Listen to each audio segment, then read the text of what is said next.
नमस्कार दोस्तों, आपका बहुत बहुत स्वागत है हमारे चैनल पर। आज हम बात करने जा रहे हैं टीवी की दुनिया के सबसे चर्चित और सबसे ज्यादा देखे जाने वाले सीरियल की, जिसका नाम है मन्नत सुंदर। दोस्तों, इस सीरियल ने अपनी कहानी से दर्शकों के दिलों में एक खास जगह बना ली है और अब जो नया ट्रैक आने वाला है वह पहले से भी कहीं ज्यादा रोमांचक, भावुक और डरावना होने वाला है। तो चलिए बिना देर किए जानते हैं कि आखिर आगे की कहानी में क्या-क्या मोड़ आने वाले हैं। दोस्तों, इस बार कहानी का केंद्र बिंदु बन रही है एक पिशाचिनी, यानी एक बुरी और रहस्यमयी शक्ति, जो अब सीरियल की मुख्य किरदार राध्या और उसके पति प्रथम के रिश्ते के बीच दरार डालने की पूरी कोशिश में जुट चुकी है। यह पिशाचिनी सिर्फ एक साधारण खलनायिका नहीं है, बल्कि एक ऐसी शक्ति है जो चुपके चुपके बड़ी ही चालाकी से राध्या और प्रथम की जिंदगी में जहर घोलने का काम कर रही है। और सबसे डरावनी बात यह है कि इस पूरे खेल का सबसे बड़ा शिकार बन रही है खुद राध्या, जिसे अब यह एहसास होने लगा है कि उसके अपने ही अंदर, उसके अपने ही वजूद में कोई ऐसी बुरी शक्ति घर कर चुकी है जिसे वह खुद भी पूरी तरह से समझ नहीं पा रही। जरा सोचिए दोस्तों, कैसा लगेगा जब आपको यह एहसास हो कि आपके अपने शरीर में, आपकी अपनी आत्मा में कोई और वजूद बैठा है, जो आपकी मर्जी के बिना आपके फैसलों को, आपके व्यवहार को नियंत्रित करने की कोशिश कर रहा है। यही हाल है राध्या का। वह हर पल एक अनजाने डर के साये में जी रही है। कभी उसे अपने अंदर अजीब सी बेचैनी महसूस होती है, तो कभी उसे लगता है कि जैसे उसके अपने विचार उसके अपने नहीं, बल्कि किसी और की मर्जी से चल रहे हैं। यह डर, यह उलझन उसे अंदर ही अंदर तोड़ रही है और वह समझ नहीं पा रही कि आखिर वह किससे मदद मांगे और कैसे इस अनजानी शक्ति का सामना करे। अब दोस्तों, कहानी में एक बहुत ही अहम मोड़ आता है जब घर में गरुड़ पुराण के पाठ का आयोजन किया जाता है।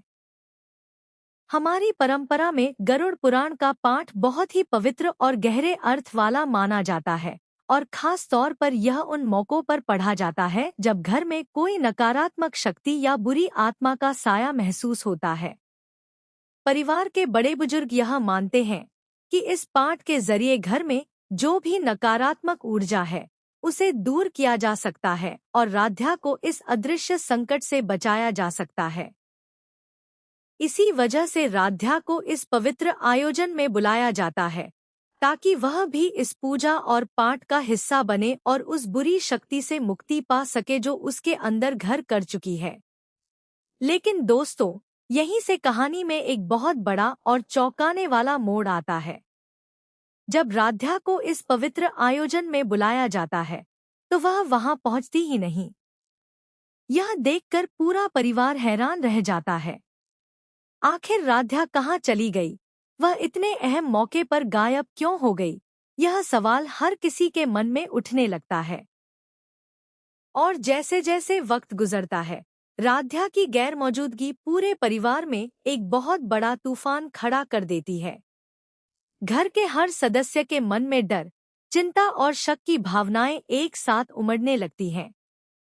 कोई सोचता है कि कहीं राध्या के साथ कुछ अनहोनी तो नहीं हो गई, तो कोई यह सोचकर परेशान हो जाता है कि कहीं वह बुरी शक्ति राध्या पर पूरी तरह से हावी तो नहीं हो गई। इस बीच दोस्तों, कहानी में एक और बेहद डरावना और दिल दहला देने वाला पल आता है। जब राध्या खुद को आईने में देखती है, तो उसे अपने ही प्रतिबिंब में एक पिशाचिनी का चेहरा नजर आता है। यह दृश्य राध्या के लिए बेहद भयावह साबित होता है। वह अपनी ही आंखों पर यकीन नहीं कर पाती। एक पल के लिए उसे लगता है कि जैसे यह सब कोई भ्रम है, कोई बुरा सपना है, लेकिन जब वह बार बार आईने में देखती है, तो वही डरावना चेहरा उसे बार बार नजर आता रहता है। यह देखकर राध्या के अंदर एक गहरा डर बैठ जाता है। वह खुद से सवाल करने लगती है कि आखिर उसके साथ यह हो क्या रहा है? कहीं वह पागल तो नहीं हो रही, या फिर सच में कोई बुरी शक्ति उस पर हावी हो चुकी है? यह पल राधा के किरदार के लिए बेहद अहम साबित होता है, क्योंकि यहीं से उसके अंदर का डर और उसकी असुरक्षा की भावना और गहरी होती जाती है। वह अकेले में रोती है, खुद को कोसती है और यह समझ नहीं पाती कि वह किस पर भरोसा करे।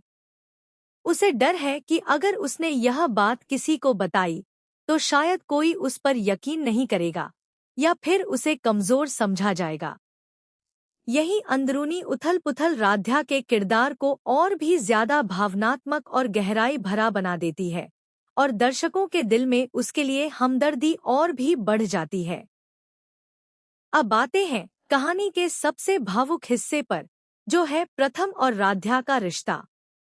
दोस्तों, इस पूरे संकट के बीच भी प्रथम और राधा एक दूसरे के करीब आने की, एक दूसरे को समझने और सहारा देने की पूरी कोशिश करते हैं। प्रथम अपनी पत्नी राधा की हालत देखकर बेहद परेशान है। वह जानता है कि उसकी पत्नी किसी गहरे संकट से गुजर रही है और वह हर हाल में उसका साथ देना चाहता है। दूसरी तरफ राधा भी चाहती है कि वह प्रथम को अपने दिल की बात बता सके, अपने डर को उसके साथ साझा कर सके, ताकि उसे थोड़ी राहत मिल सके। लेकिन ठीक उसी वक्त जब यह दोनों एक दूसरे के करीब आने की कोशिश करते हैं, वह पिशाचिनी अपनी शक्ति का इस्तेमाल करके इन दोनों के बीच एक अदृश्य दीवार खड़ी कर देती है। यह पिशाचिनी नहीं चाहती कि राधा और प्रथम का रिश्ता मजबूत हो, क्योंकि अगर यह दोनों एक दूसरे का साथ पा लेते हैं तो शायद वह अपने मकसद में कामयाब नहीं हो पाएगी। इसीलिए वह हर उस पल में दखल देती है जब यह दोनों करीब आने की कोशिश करते हैं। कभी वह कोई गलतफहमी पैदा करती है तो कभी हालात कुछ ऐसे बना देती है कि प्रथम और राधा के बीच दूरियां और बढ़ जाती हैं। यह देखकर दर्शकों के मन में एक अजीब सी बेचैनी और उत्सुकता पैदा होती है। हर कोई यह जानना चाहता है कि आखिर यह पिशाचिनी है कौन, इसका असली मकसद क्या है और क्या यह इतनी शक्तिशाली है कि राधा और प्रथम के बीच की मजबूत डोर को भी तोड़ सकती है।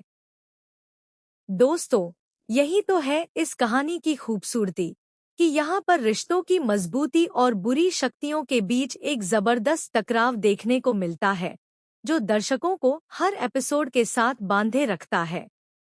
तो दोस्तों, यह था हमारी कहानी का पहला हिस्सा, जहां हमने देखा कि कैसे राधा अपने अंदर की एक अनजानी बुरी शक्ति से जूझ रही है, कैसे गरुड़ पुराण के पाठ के दौरान वह गायब हो जाती है और पूरे परिवार में तूफान ला देती है, और कैसे आईने में उसे अपने ही अंदर की पिशाचिनी नजर आती है। साथ ही हमने यह भी देखा कि कैसे प्रथम और राधा के बीच की नजदीकियों को पिशाचिनी बार बार तोड़ने की कोशिश कर रही है। अब आगे की कहानी में क्या-क्या नए मोड़ आने वाले हैं, यह जानने के लिए बने रहिए हमारे अगले हिस्से में। दोस्तों, अब बात करते हैं इस कहानी के सबसे दिलचस्प और सबसे ज्यादा चौंकाने वाले मोड़ की।